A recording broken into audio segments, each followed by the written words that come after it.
안녕하세요, 박주영입니다. 인터넷 슈퍼카라는 말이 있죠. 언뜻 워딩만 본다면 슈퍼카를 뺨칠 정도로 성능이 뛰어나서 온라인에서 인정받은 자동차라고 오해하기 쉽지만 사실은 원래 기대에 한참 미치지 못하는 저조한 성능이나 판매량을 보이는 그런 자동차들을 비꼬는 용어입니다. 이런 말도 있죠. 인터넷에선 대차게 까인 차는 오히려 흥한다. 반대로 인터넷에서 찬양하는 차는 까보니 폭망했더라. 다들 자주 들어보셨을 것 같은데요. 예를 좀 들어보자면 신형 더 뉴 그랜저, 티저가 공개되었을 때부터 호불호가 심하게 갈리는 디자인 때문에 난리도 아니었죠. 하지만 지금은 국산차 판매량 1위를 달리고 있고요. 르노 클리오, 이거는 출시 전부터 유럽 감성의 제대로 된 해치백이다 이러면서 많은 사람들이 기대했으나 해치백의 무덤, 대한민국에서의 판매량은 아주 저조했고 결국 출시한 지 2년도 되지 않아 조용히 단종을 맞이했죠. 이렇게 제조사 입장에서는 나름 신경을 써서 만들었고 또 여론의 반응도 꽤 괜찮았었는데 결국 저조한 판매량을 보여 망했다라는 이야기가 들려올 정도였던 그런 차량들을 살펴보겠습니다.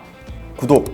제조사가 나름 머리를 굴려서 내놓았는데 폭망한 자동차 하면 저는 개인적으로 가장 먼저 현대 아슬란이 떠오르는데요. 아슬란, 그랜저 HG를 베이스로 만든 준대형 세단인데 말 그대로 아슬아슬했습니다. 현대차가 제네시스를 분리하면서 그랜저보다 상위 등급 플래그십 세단을 만들고 싶어서 탄생한 차인데 이게 사실 그랜저와 제네시스 사이 등급이라는 자체부터 되게 애매하죠. 아슬란이 나올 2014년 당시엔 현대가 만들던 전륜구동형 대형 세단이 그랜저밖에 없었죠. 그래서 당시 HG 그랜저를 그대로 활용해서 외관 디자인을 좀 더 중후하게 바꾸고 실내도 제네시스랑 비슷하게 만들어서 출시한 게 아슬란입니다.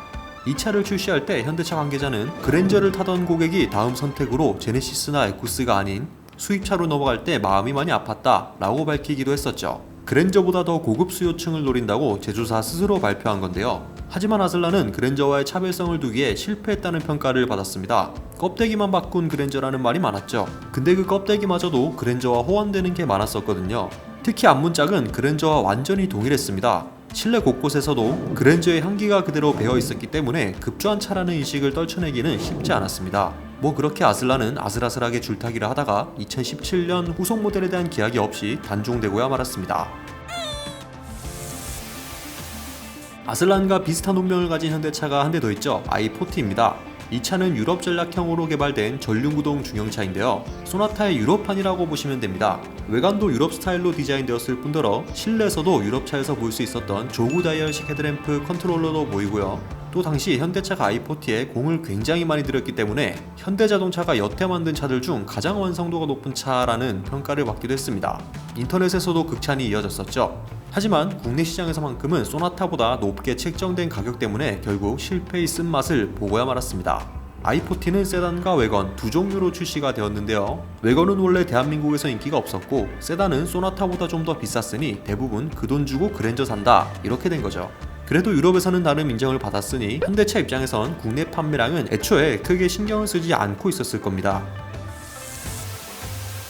다음 차는 이제 쉐보레입니다. 쉐보레, 인터넷 슈퍼카의 시작이 아니었을까 싶은데요. 라프디, 라세티 프리미어 디젤, 한때 전설이었죠. 쉐보레는 항상 주행 기본기가 현대 기아차 대비 훨씬 뛰어나다는 평가를 받고 있었음에도 국내에서의 판매량만큼은 계속 힘을 쓰지 못했었는데요. 중형 세단인 말리부와 대형 세단인 임팔라 모두 저조한 판매량을 보여주다가 임팔라는 결국 단종이 되었죠. 쉐보레 차량들의 기본기가 되게 뛰어난 것은 사실입니다만 국내 소비자들의 정서에 조금 부응하지 못했던 부분이 몇 가지 있었습니다. 가장 큰 이유는 가격이죠. 쉐보레 차량들은 동급의 현대기아차와 비교해보면 평균적으로 가격이 좀 비싸거나 같은 가격이라면 옵션이 현저하게 떨어지는 수준이었기 때문에 이 부분이 치명적인 단점으로 작용했습니다. 가격으로 실패의 쓴맛을 본 대표적인 차량이 바로 이코녹스죠. 2018년 국내에 출시가 되었는데요. 수입차 시장에서는 혼다 CR-V, 토요타 라브4 같은 준중형 SUV들과 경쟁하는 차량인데 국내에서는 시작 가격이 거의 3천만원에 육박했고요. 최고 사양은 4천만원 수준이었기 때문에 국산차와는 가격 경쟁이 전혀 되질 않았습니다. 원래는 투싼과 동급으로 봐야 하지만 투싼보다는 차가 훨씬 크고 근데 그렇다고 산타페보다 큰 건 아니고 QM6랑 비슷하거든요.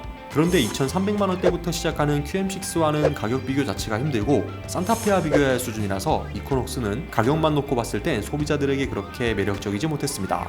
또한 충격적이었던 게 이코녹스의 기본 사양에는 직무 시트가 적용되었다는 건데요. 이 정도 급이면 그래도 인조가죽 시트 정도는 기본 사양으로 적용해줄 만한데 아쉬운 부분 중 하나였습니다. 결국 뭐 가성비 싸움에서 밀릴 수밖에 없었죠. 중형 세단 말리부 역시 기본기는 정말 훌륭하다라는 평가를 받았지만 소나타와 K5에게 가성비로 밀려버리고 말았고요. 그랜저를 잡겠다고 나온 임팔라는 출시 초기에 그랜저 K7의 실증을 느끼던 많은 소비자들에게 어필하며 괜찮은 판매량을 보였습니다. 하지만 임팔라는 전량 북미에서 제작하여 수입을 해오는 방식이었기 때문에 물량 수급에 차질이 생겼고 처음에 3,000대 정도가 계약되었는데 3달 정도를 기다려야 했다고 하네요. 오래 기다려야 하니 취소 물량도 많이 생겼고요. 차후에는 임팔라 자체가 그랜저의 후속 모델 IG가 나올 때까지도 별다른 페이스리프트나 풀체인지가 없었기 때문에 결국 판매량은 수직 하락할 수밖에 없었고 2020년 1월에는 한국 쉐보레 홈페이지에서도 삭제되며 단종이라는 쓸쓸한 결말을 맞이했습니다.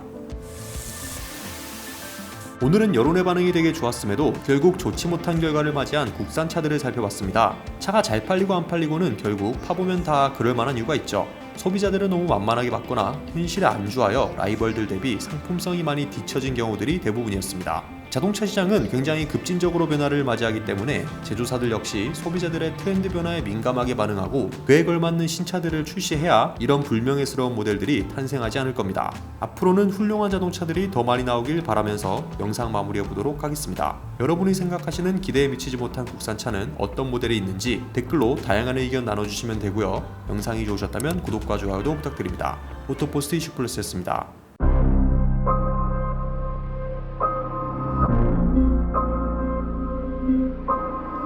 달리다가 시동이 꺼지는가 하면 차에 물이 차는 문제가 보이거든.